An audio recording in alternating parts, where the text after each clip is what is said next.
जब संसार में अधर्म का अंधकार बढ़ने लगे, जब देवता अपनी शक्ति खोने लगे और असुर अहंकार और महत्वाकांक्षा में डूब जाए, तब ब्रह्मांड एक क्रांति की ओर बढ़ता है।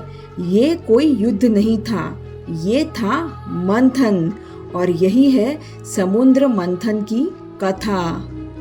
कहानी की शुरुआत। एक बार देवराज इंद्र अपने ऐश्वर्य और विजय में मग्न थे।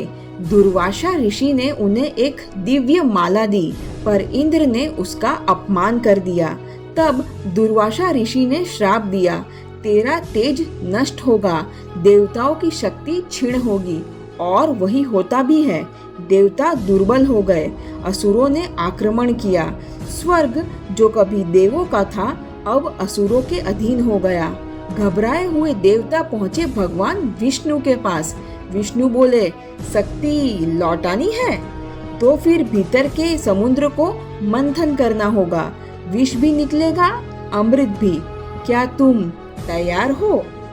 मंथन की योजना। समुद्र मंथन केवल अमृत की प्राप्ति नहीं थी, ये एक प्रक्रिया थी आत्मा को शुद्ध करने की, जीवन को संतुलित करने की। देव और असुर दोनों मिलकर काम करना था। मंदराचल पर्वत बना मथानी, वासुकी नाग बना रस्सी। पर जब मंथन शुरू हुआ तो पर्वत डूबने लगा। तब भगवान विष्णु ने कूर्म अवतार लिया, विशाल कछुए का रूप, और अपनी पीठ पर पर्वत को थाम लिया। यही जीवन का आधार है, जो कि है धैर्य। बिना धैर्य के कोई महान कार्य हो ही नहीं सकता। रत्नों की उत्पत्ति। मंथन शुरू हुआ। धीरे धीरे समुद्र से निकलने लगे अद्भुत रत्न। हर एक का गहरा प्रतीकात्मक अर्थ था। लक्ष्मी, समृद्धि की देवी। कामधेनु, इच्छाएं पूरी करने वाली दिव्य गाय।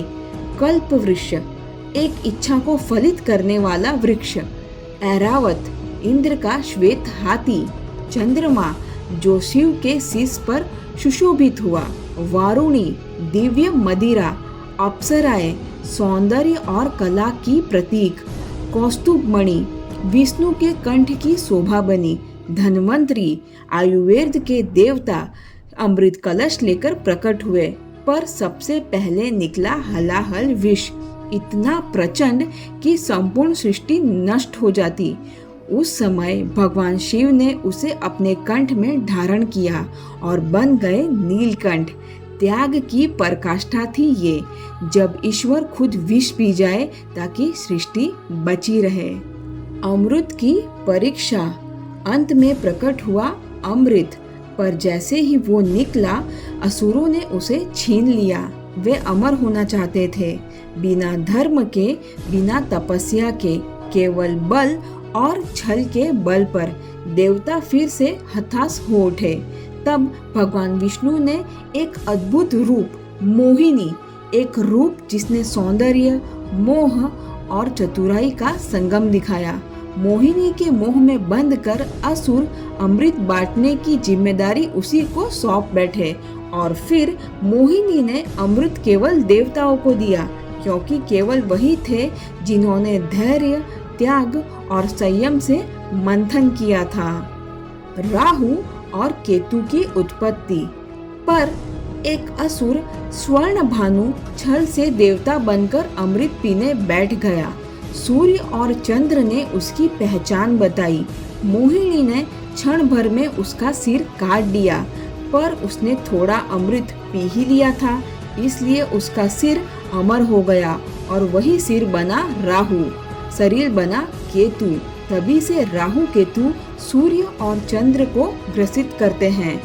ये दर्शाता है कि छल कितना भी सुंदर हो, अंत में उसका परिणाम अशांति ही होता है। अंतिम संदेश। समुद्र मंथन की ये कथा सिर्फ प्राचीन इतिहास नहीं, यह हर आत्मा की यात्रा है। हमारा मन ही वो समुद्र है जिसमें इच्छाएं, भय, मोह और आशाएं उथल पुथल करती है। देव और असुर हमारे अंदर के गुण और विकार है, और मंथन तब होता है जब जीवन में हमें चुनौतियों में डालता है। हर मंथन से पहले आता है हलाहल विष, जिसे स्वीकार करना पड़ता है, और फिर धीरे धीरे प्रकट होते हैं सत्य, करुणा, प्रेम, ध्यान, शक्ति। ये ही वो रत्न है जिसके लिए आत्मा संघर्ष करती है, और अंत में जो अपने भीतर के विष को धारण कर पाता है, जो मोह को जीत पाता है, वही अमृत का असली अधिकारी होता है। समुद्र मंथन केवल एक पौराणिक कथा नहीं, ये आत्मा के जागरण की गाथा है। ये संघर्ष के बीच मिलने वाली शांति की तलाश है। यह उस अमृत की खोज है जो केवल भीतर है। हरे कृष्णा।